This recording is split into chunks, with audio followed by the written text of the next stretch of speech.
Okay guys, kamusta kayong lahat? In this video ay i-update ko kayo sa ating load conversion rates, no, sa Smart at Globe. So pasensya na kayo, medyo pause ako ngayon at hindi pa okay yung boses ko. Pero carry naman, no, naririnig nyo naman yung boses ko. Nilagyan ko lang ng konti yung echo, no, dito sa B8 sound card natin. So yun, mabilis ang video lang tayo dahil ipapakita ko sa inyo kung magkano yung rates natin sa Smart at Globe. At sa lahat ng mga subscriber ko, ayan, para ma-update kayo kung magkano na. Ayan, dito, pupunta lang tayo sa screen, no? Sa computer screen para mapakita ko sa inyo yung table ng Smart at Globe mamaya kung paano yung proseso. So, punta na tayo dito sa ating desktop. Ayan, punta na tayo. Ayan, nandito na tayo sa ating computer. As you can see dito sa left side, no? Ayan, ito yung load rates. I-open lang natin yan.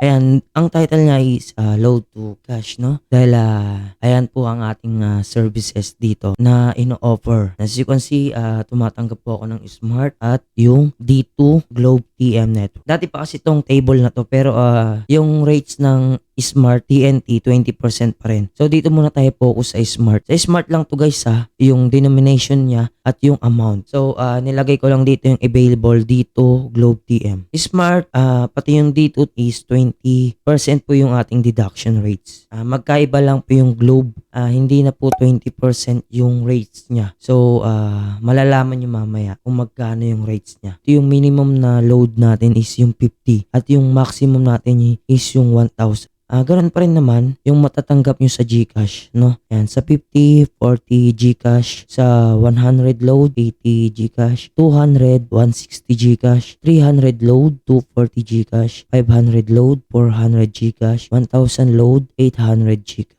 So, ayan po yung ating conversion sa Smart TNT. Ayan. Pati rin sa D2. So, para sa Smart TNT user, punta lang kayo sa aking official Facebook account profile, no? Ayan, ganun pa rin naman guys, yung link ng aking Facebook account ay ilalagay ko na lang dyan sa YouTube description para hindi na kayo mahirapan hanapin yung link. Ayan, bisitahin nyo lang yung aking Facebook account, no?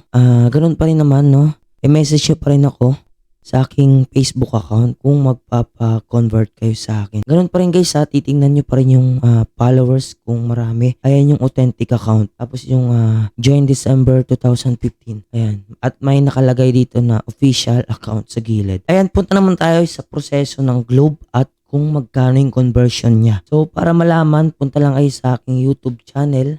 Ayan, youtube.com. Punta lang kayo sa YouTube. Tapos, search nyo yung pangalan ko. Yan, search nyo lang yung pangalan ko. At, i-click nyo yung profile ko. And then, i-click nyo lang tong view more, no?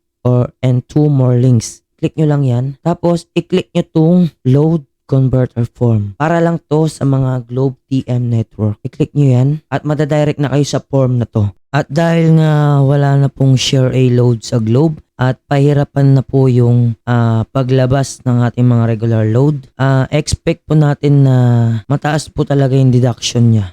Bali ang deduction rates po natin sa Globe is 45%. Ayan po. Dahil natanggal na po yung share a load at mahirap po talagang i-process yung mga ganito. Ayan, so ito lang yung mga available na pwede nyong ipatrade. Bali yung denominations niya guys is pwede itong madagdagan in the future. So hindi ko pa masasabi kung madadagdagan siya ngayon o hindi. Ayan. So i-monitor nyo na lang sa form kung may dadagdag ba o wala. So dito sa ating transaction, hindi po ako namimilit. Ayan, hindi po ito sa pilitan guys, no? Para lang po ito sa mga interesado, sa mga gustong mag-avail sa services ko. Ayan, na ino-offer ko, di ba? Ayan. So ito po yung conversion rates natin ngayon sa Globe TM Network. So, ayan guys, mag-fill out lang kayo dito sa form na to. Lahat ng tanong, sagutan nyo lang. Then, wag nyong kalimutang i-submit para makita ko. Pagkatapos nyo mag-submit, mag-message kayo sa official account ko para ma-process ko yung request nyo. Guys, meron din dito sa kung TM or Globe kayo, meron din dito yung link niya, yung Globe. I-click nyo na lang yan. Meron din siya sa Facebook account ko. Or i-copy nyo yung link niya. Yan. Copy nyo. Copy link address or copy. Ayan. Copy nyo yung link, tapos i-paste nyo dito sa Google Chrome para ma-access nyo yung form natin. Again, for Globe TM user lang to, itong form na to. So yun lang guys, yung topic natin ngayong araw, no? In-update ko lang kayo about dito sa ating load to cash, no? Transaction. Ayan po yung latest conversion rates natin sa Smart at dito telecommunication 20%, sa Globe TM network is 45%. Again guys, hindi po ito sa pilitan, sa mga interesado lang po ito. Salamat po sa mga nanood at sumusuporta pa rin dito sa channel ko. Ayun guys, mag-ingat kayo at see you on next video. Bye-bye!